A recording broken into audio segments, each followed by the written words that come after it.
Então por que você continua cantando? Por que você continua tocando? Por que você continua pastoreando? Por que você continua aconselhando? Por que você continua intercedendo? Alguém já disse, se fosse eu já tinha parado, eu já tinha desistido. E você diz, é minha natureza, é minha natureza.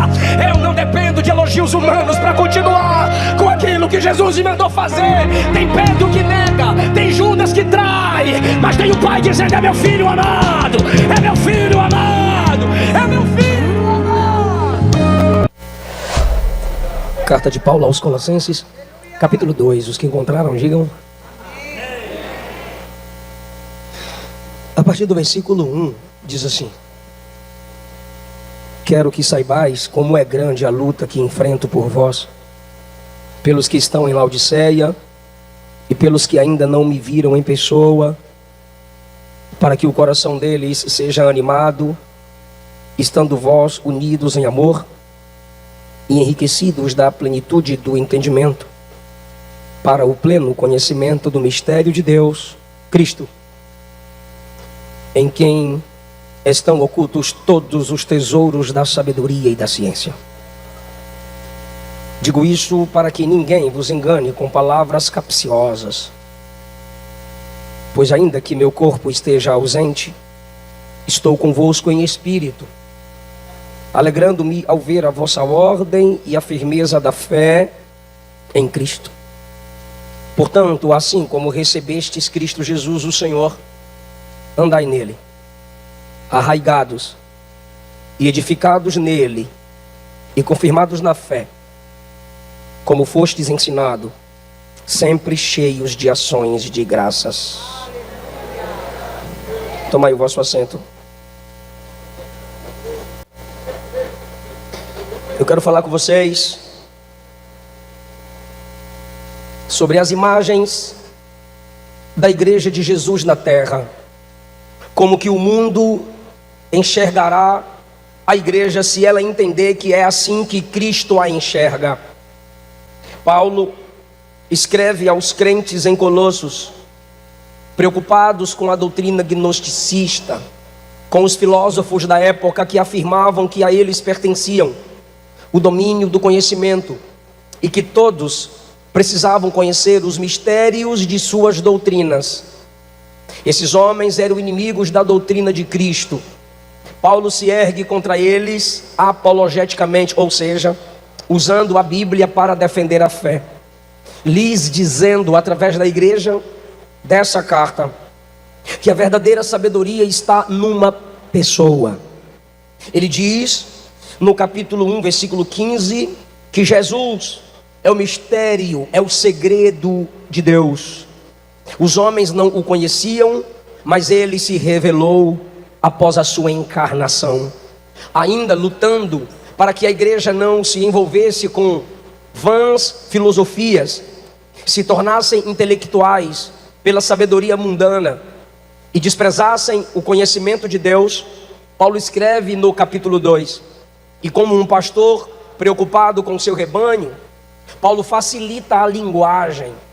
Ao contrário de Jesus, cada vez que Jesus contava parábolas publicamente, ele estava confundindo os seus inimigos, pois ele disse aos discípulos que aos ímpios ele lhes falava em parábolas para que eles não compreendessem, mas aos discípulos era revelado os mistérios do céu.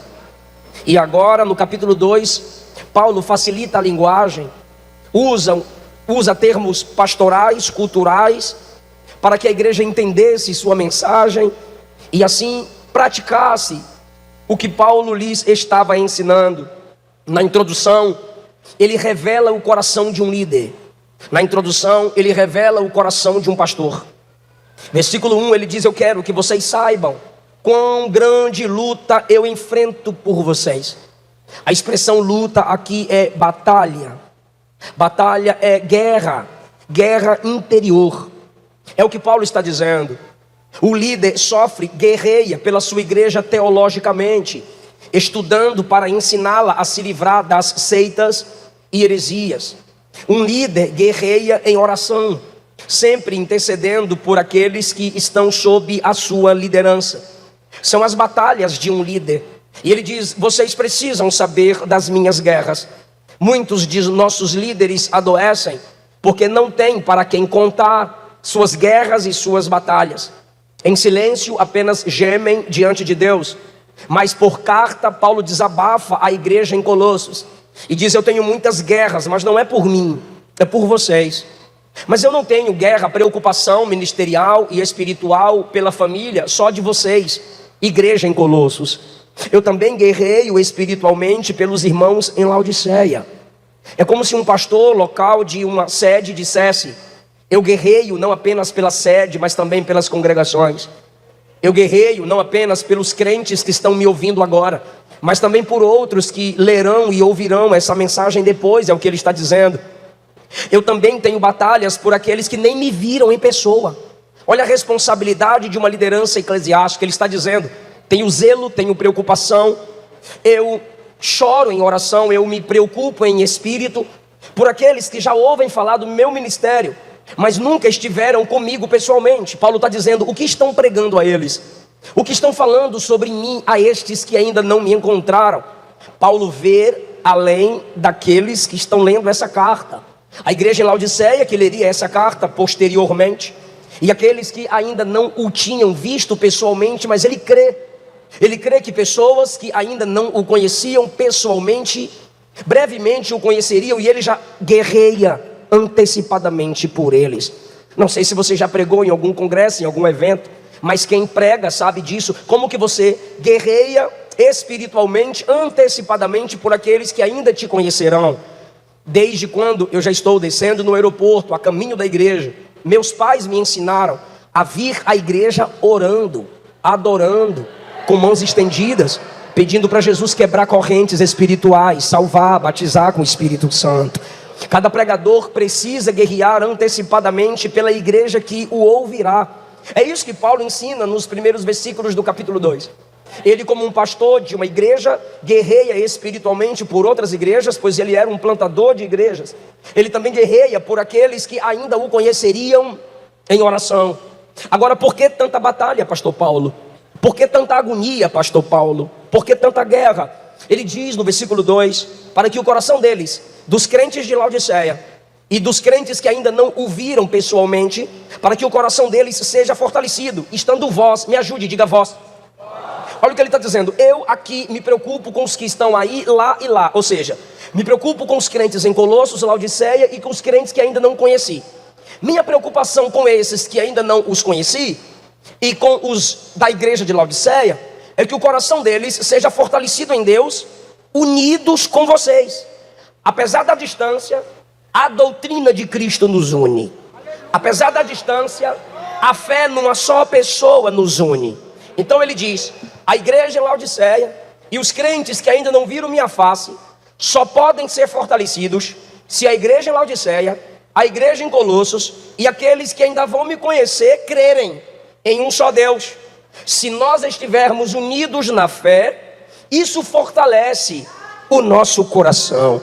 O coração deles será animado, estando vós, igreja, unidos em amor. Só que Paulo não diz que a igreja tem que se unir apenas em amor, porque o espiritismo demonstra amor, os ímpios demonstram amor. Ele diz: vocês precisam estar unidos em amor e enriquecidos da plenitude do entendimento, para o conhecimento do mistério de Deus, Cristo. Então o que Paulo diz é: vocês precisam amar, mas também precisam conhecer. Vocês precisam ter sentimento verdadeiro uns pelos outros, mas vocês precisam ter conhecimento verdadeiro a respeito do Salvador. Não pode haver essa dubiedade entre nós. Não pode haver essa separação que muitos fazem. Ter muito conhecimento, mas não tem amor. O que adianta ter teologia, mas não ter amor? E aí eu falo o contrário: que adianta ter amor e não conhecer o verdadeiro Deus, que é amor? Qualquer tipo de amor sem o conhecimento da palavra é mero sentimentalismo. Qualquer tipo de sentimento sem Cristo no centro é falso amor. Então ele diz: vocês precisam estar unidos em amor. E vocês precisam estar unidos no pleno conhecimento de Cristo Jesus. Aqui não podemos abrir mão. Existem muitos tipos de cristologias. A cristologia da Igreja Católica Romana é defasada, porque coloca muitos santos no mesmo nível de intercessor de Cristo, fora a grande serva de Deus, Maria. A cristologia dos testemunhas de Jeová, Mormons, é defasada, pois as testemunhas de Jeová negam a divindade plena de Cristo. Mormons colocam profeta e Cristo no mesmo nível.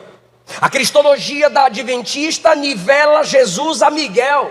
E o espírito de profecia não é a palavra de Cristo, é Ellen White. São cristologias defasadas e caídas. E Paulo diz, vocês precisam ter amor.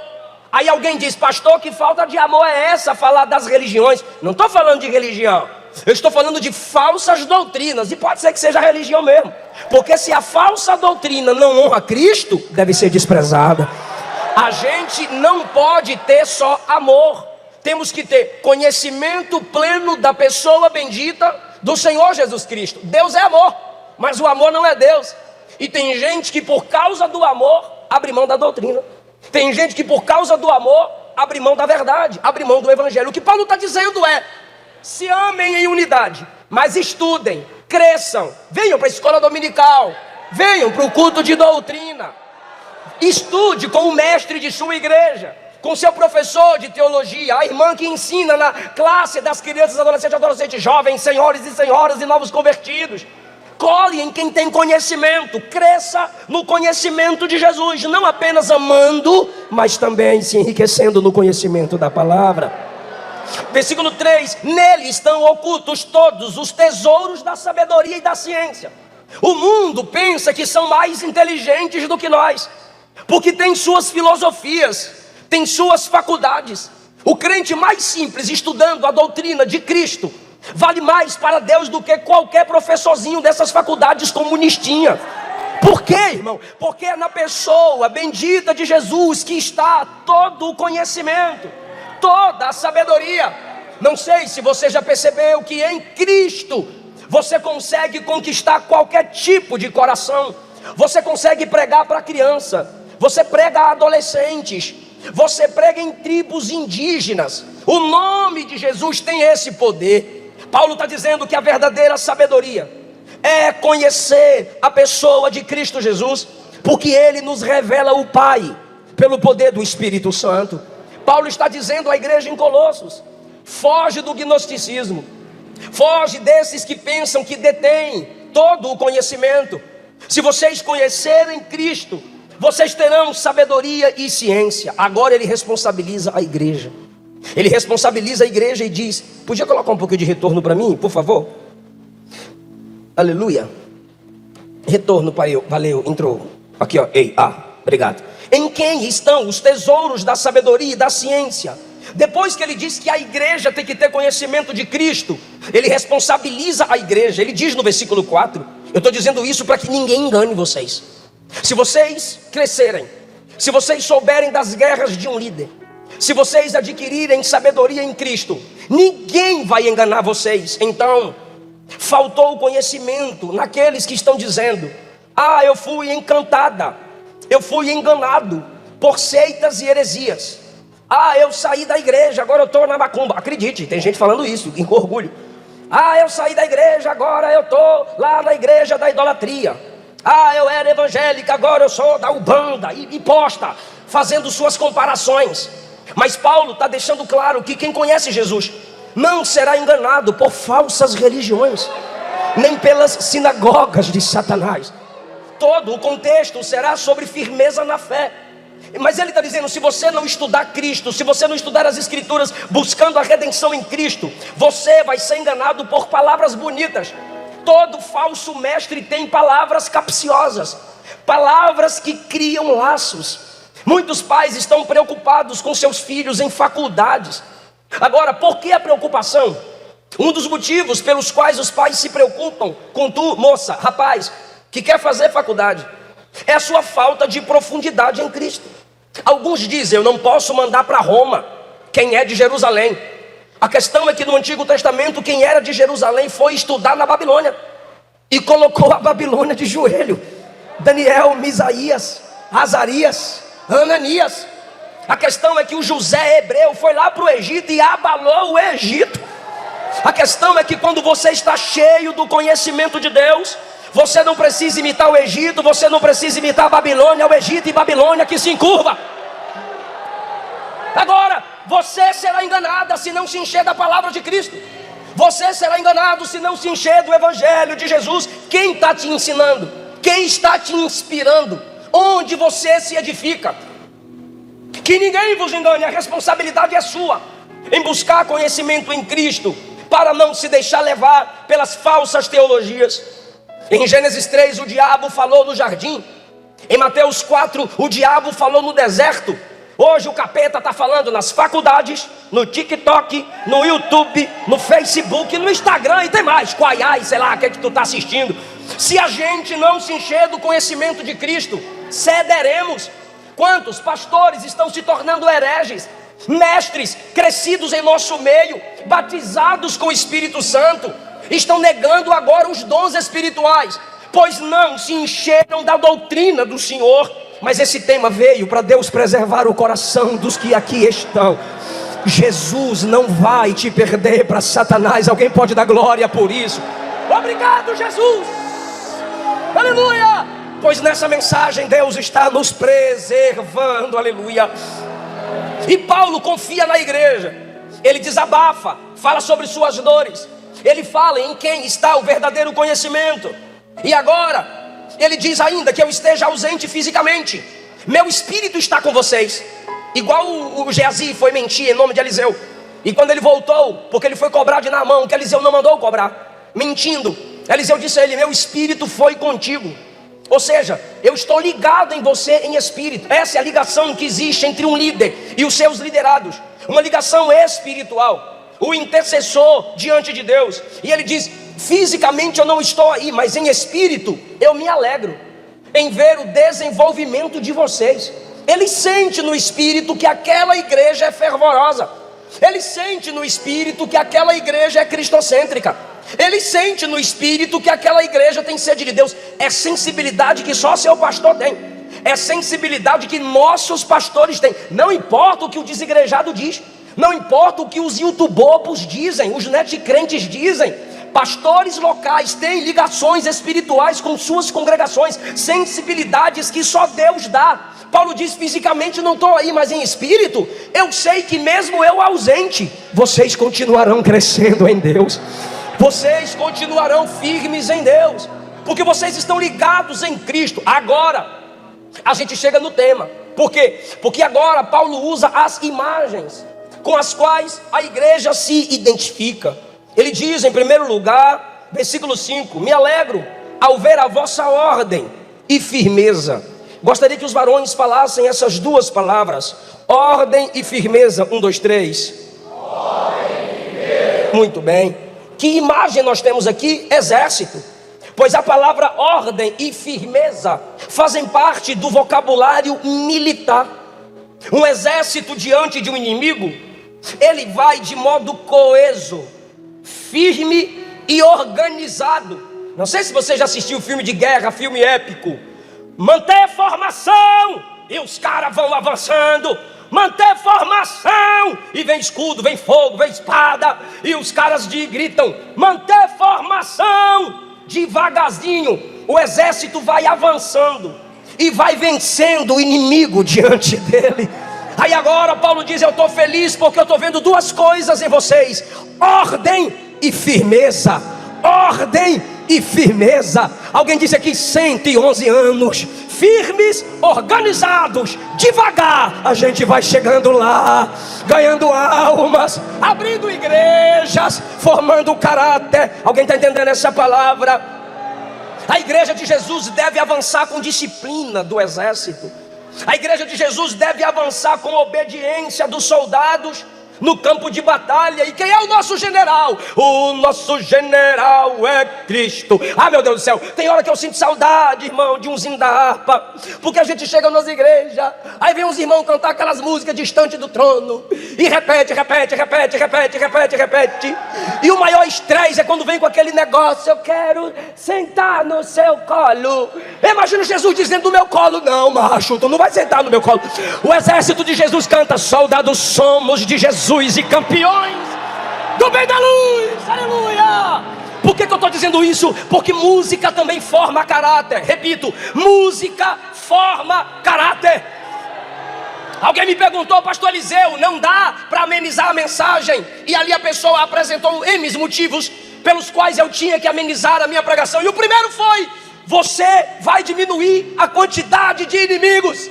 Segundo, se você amenizar a mensagem, você vai falar mais ao coração e não à mente das pessoas. Eu disse: o problema é o jeito que eu fui criado. Ele disse: como que tu foi criado? Eu disse: eu já acordava ouvindo isso aqui, ó: pregadores de rosa, pregue os espinhos também, pregue que Deus é amor. Quem pode levantar a mão e dizer: aqui é bleia, meu irmão? Ah, pastor, mas o amor, e o amor? Eu disse: tem amor.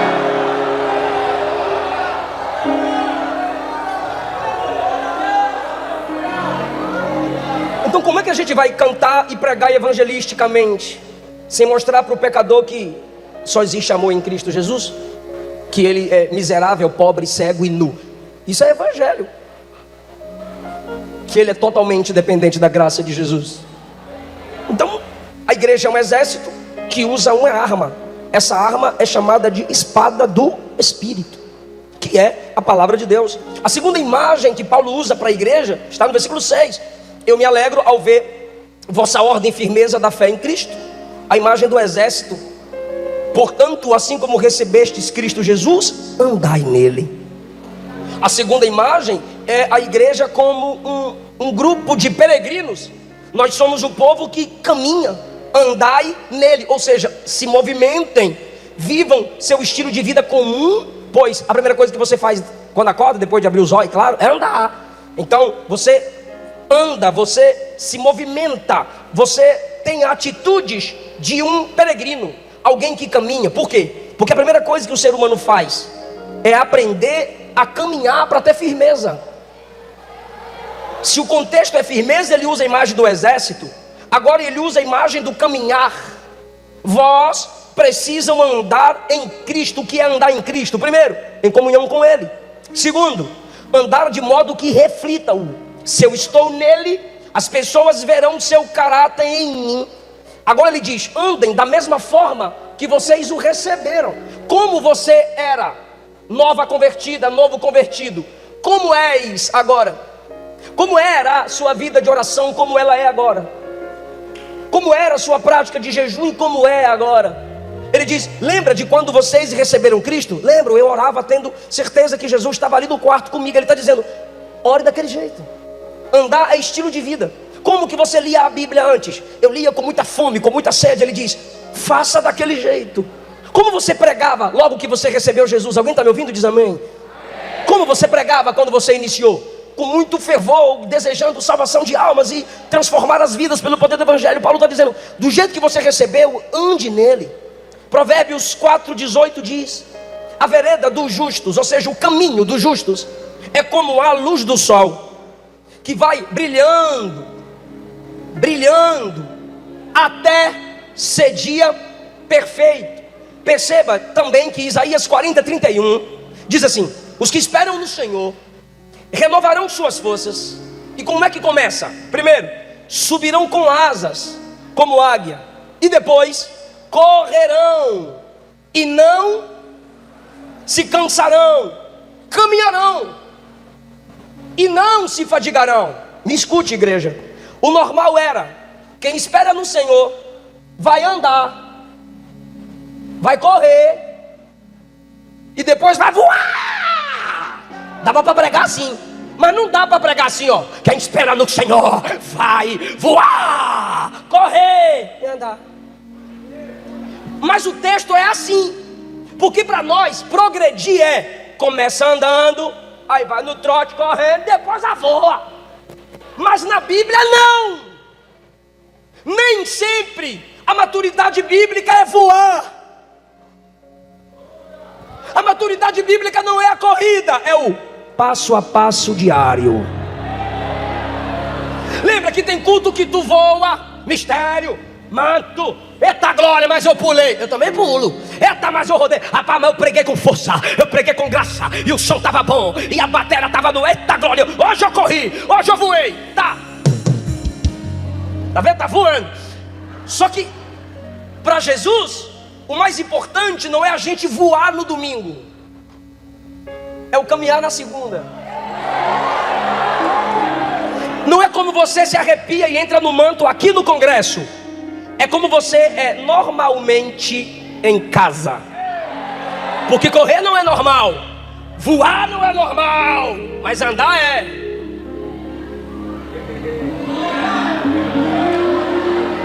Como você é no natural, no dia a dia. Isso é evangelho. O que é, pastor? Caminhar. E o que é caminhar? Passo a passo, passo a passo. Vai tropeçar, vai cair, mas tu lembra dos seus pais ou de você ensinando seu irmãozinho menor a andar? Lembra você ensinando sua irmãzinha chatinha a andar? Aí ela tava indo e você, vem maninha, vem maninho. Ou seu pai com tu, vem meu filho. E tu vai, e eu ia, e nós íamos. E ele tá dizendo vem, e você vai andando. Mas de repente quando o bebê vai caindo, as mãos do pai chegam e diz, papai tá aqui, papai tá aqui, vai andando.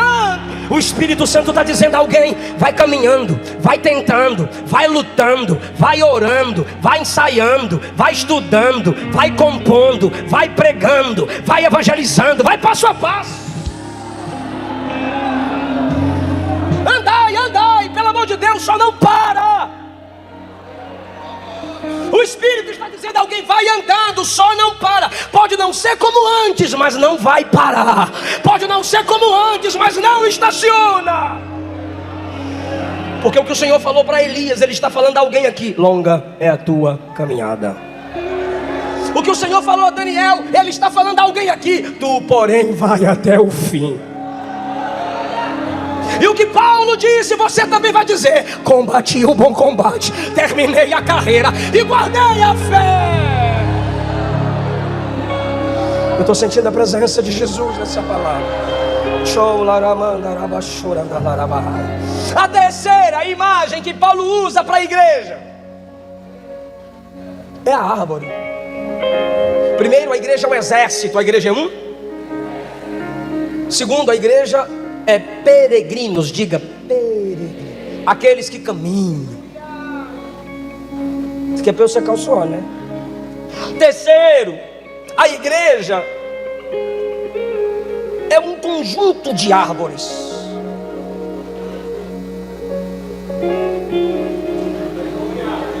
Por isso ele diz, enraizados nele. Em Cristo somos guerreiros. Em Cristo somos caminhantes que não desistem. Em Cristo somos árvores com raízes aprofundadas. Esse termo vem da agricultura e é uma ação realizada, enraizados. Estou aqui, não saio. Efésios 4:5 diz que a gente não, Efésios 4:14, perdão, diz que a gente não pode ser como ervas sem raízes, porque a erva, qualquer sopro, qualquer passar de mão, arranca e muda de lugar. Enraizados, não tem como ervas terem raízes. Sabe aquele tipo de crente que todo mês está numa igreja? Porque toda igreja para ele é problemática, e ele nunca é o problema, é só a igreja. Então sai da Assembleia, vai para a Batista. Sai da Batista, vai para a Universal. Sai da Universal, vai para a Católica. Aí vai parar no inferno. Porque não é mudar de igreja, é mudar de vida, é ter raiz, é se aprofundar em Jesus.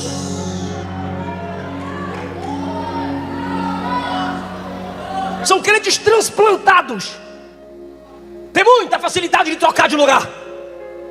Agora, por que ele nos chama de enraizados? Ou seja, por que ele nos compara com árvores? Primeiro, porque árvores enfrentam processos. Quem está me ouvindo?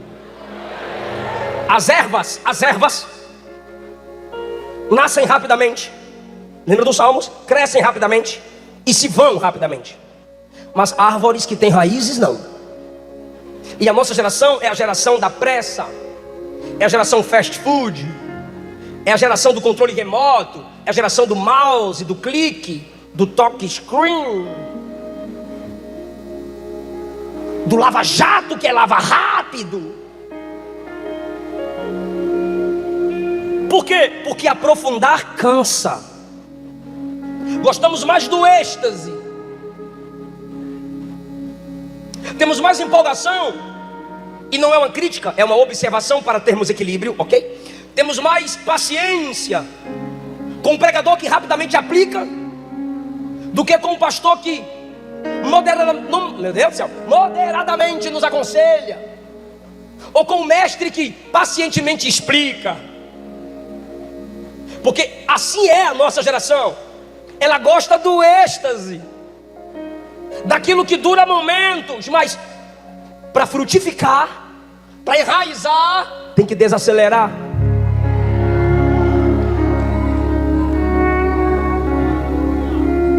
Por que a gente consegue assistir a série inteira, mas não consegue ler um capítulo da Bíblia inteiro? Por que a gente sabe o nome de atores e atrizes? Porque tem imagem audiovisual. Mas a leitura bíblica chega na genealogia, tu promete toda virada de ano, vou ler a Bíblia toda. Aí chega na genealogia, tu desiste, porque teu nome não está lá. E por que desprezamos a genealogia? Porque não valorizamos a história. Nenhuma árvore se aprofunda com pressa. Um jovem me perguntou na caixinha lá do Instagram: pastor, eu comecei a ler a Bíblia tem 3 meses. Foi, meu filho? Foi. E eu queria saber quem é a besta do Apocalipse. Falei, cara, tu tem 13 meses lendo a Bíblia e já está no Apocalipse. Ele é. E tu já quer saber quem é a besta? É tu! Ele botou kkkkkkk. Eu disse, meu filho, cresça primeiro no que você está lendo. Termina a carta, vai logo para a morada eterna, que eu duvido que tu já está em Apocalipse. Termina tudo. Depois tu vem com essas encrencas, meu Deus do céu.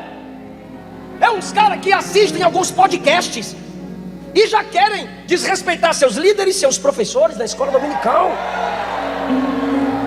Meu filho, desacelera, meu filho.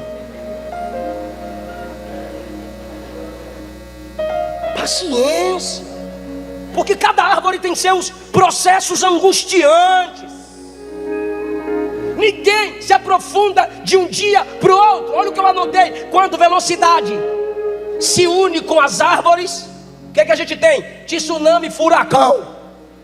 Todo crente agoniado e apressado tira a paz do grupo da igreja, bagunça os congressos, destrói relacionamentos.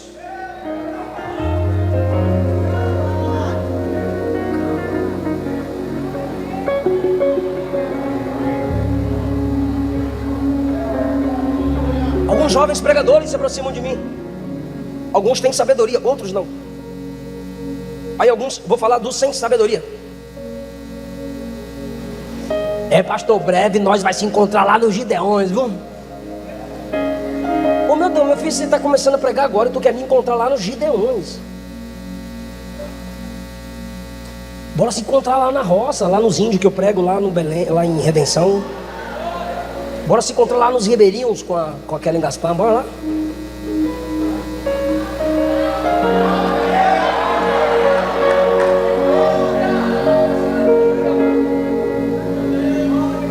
Na árvore que tem raízes, tudo é válido, nada se perde. Crente que não tem raiz, irmão, é de pouco proveito para a igreja. Ele só exige da igreja. Canta, cantão, prega, pregadão, que daqui a pouco para casa eu vou. Vaza logo. Nunca chega antes para fazer nada, chega depois para criticar. Por isso que quando tu some da igreja, ninguém sente sua falta, tu não faz nada. Agora, crente que tem raiz, tudo na árvore que tem raízes é útil. As vovós sabem do que eu estou falando. Árvores enraizadas, as folhas, a seiva, o fruto. Os estudantes, o que sabem que vale da árvore? A sombra.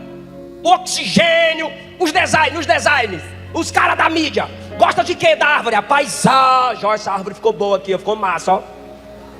Olha lá, tem uma árvore na camisa, ó. Então, a paisagem. Porque crentes enraizados não são desperdício. Onde eles chegam? Eles são úteis. 1 Coríntios capítulo 12, Paulo diz que o Espírito Santo é dado a cada um para o que for útil.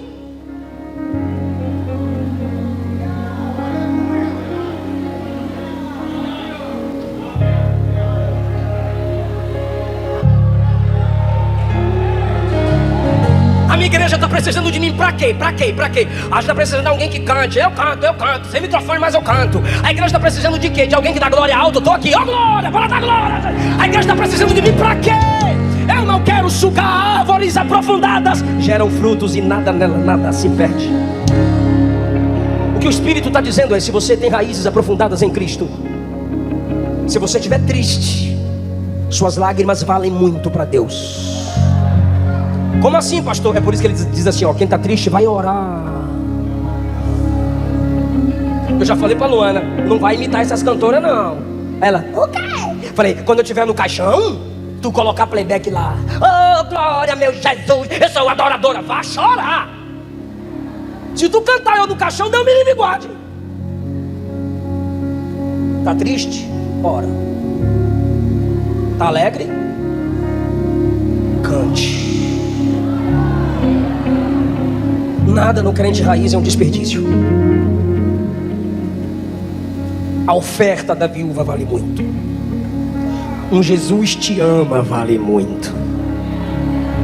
Mas isso é para quem tem raiz. Quem não tem raiz é tela do PC. Tem valor artístico, mas não tem vida. É oco, é vazio. Terceiro, toda árvore frutífera tem glórias ocultas. E o que é a glória oculta de uma árvore frutífera? Oxigênio.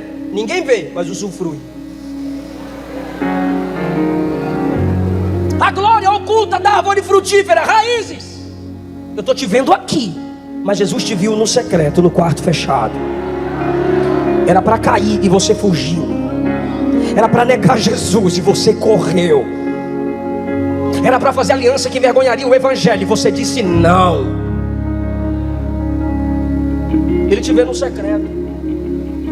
Então a força de uma árvore frutífera é no anonimato, é no silêncio, é no calor que ninguém vê, é lá embaixo. Glórias ocultas, sucessos calados, conteúdo. O salmista disse no Salmo 50: o Senhor ama a verdade no íntimo. O que adianta púlpito sem secreto? O que adianta ensaio sem consagração? O que adianta muita melodia, pouca teologia, muita dança, pouca mudança? Raízes, conteúdo. O que adianta eu, como pregador, gritar e não comunicar nada?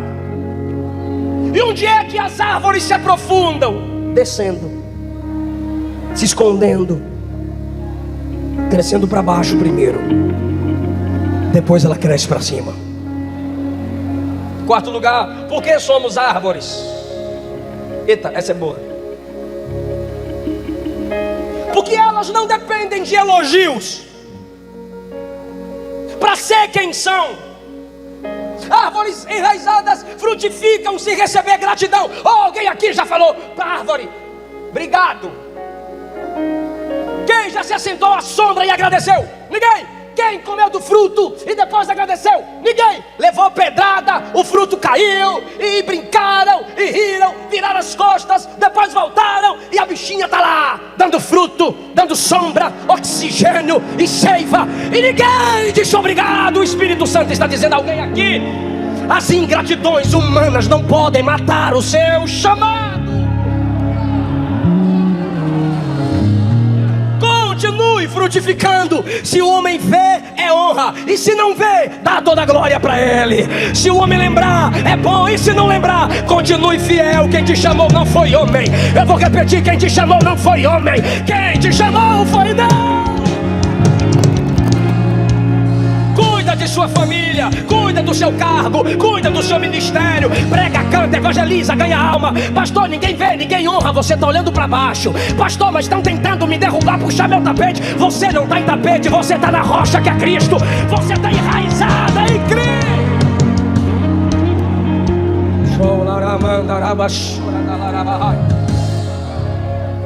Então por que você continua cantando? Por que você continua tocando? Por que você continua pastoreando? Por que você continua aconselhando? Por que você continua intercedendo? Alguém já disse, se fosse eu já tinha parado, eu já tinha desistido. E você diz, é minha natureza, é minha natureza.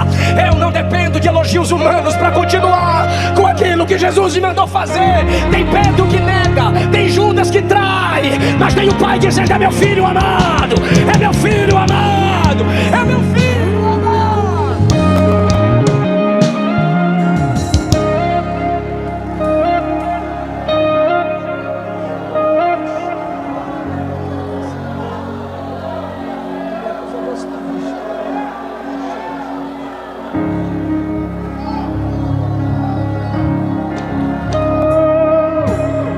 Foi aqui nessa terra que caluniaram Frida Wingren, Gunnar Wingren. Foi aqui que os lançavam em rios para que eles desistissem. Mas quando Gunnar olhou para Frida e disse, vamos desistir, ela escreveu, se pelos vales peregrino vou andar.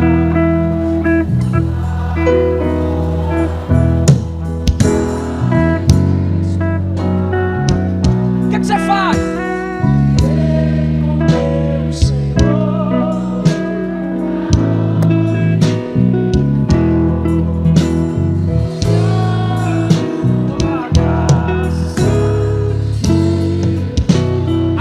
Agora, irmã. Se Cristo comigo vai, cante. E não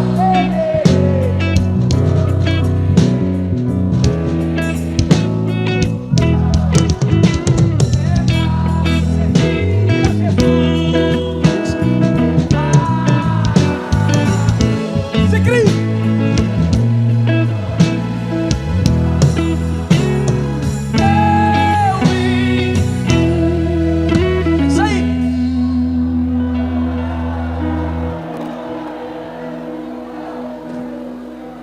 Aleluia.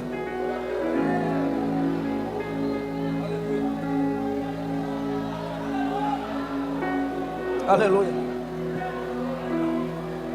Oh, aleluia, aleluia.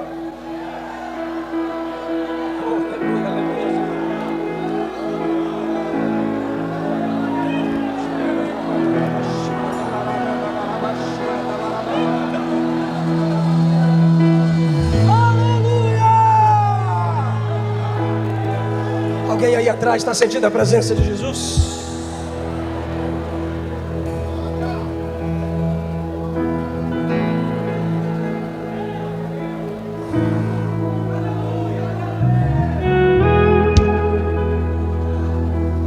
Edificados nele, nas raízes se espera a quantidade da árvore, na edificação se espera a qualidade da construção.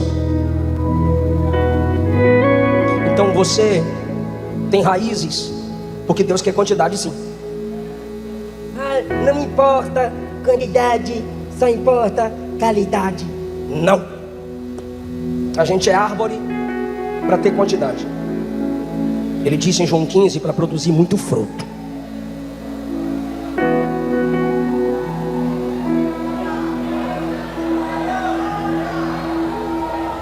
Quantidade de oração, quantidade de louvor, quantidade. Quantidade de evangelismo, quantidade que você traz para a igreja. Quantidade. Mas ele diz também edificados, e eu concluo. É construção. Na construção é qualidade. Faz bem feito. Faz bonito. Faz o melhor. E como é que eu me aperfeiçoo, pastor? Não deixando de fazer.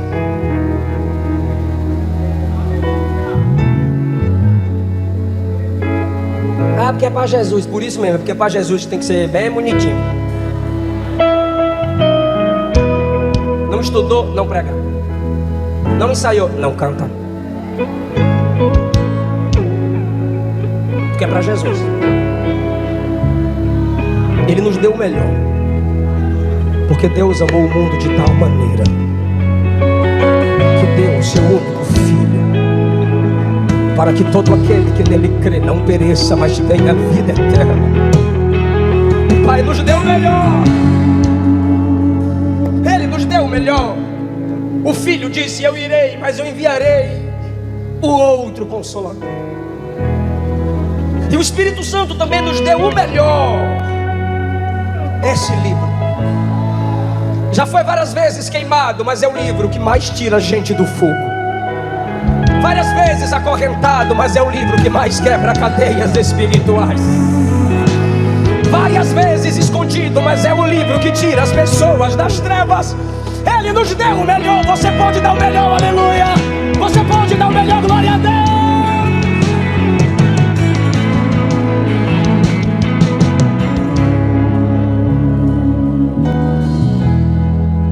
Levante as tuas mãos e a gente ora. Diga: Jesus, faz de mim um exército. Diga: um soldado no exército. Diga: faz de mim um peregrino que não desiste da caminhada. Faz de mim uma árvore enraizada, uma construção de qualidade.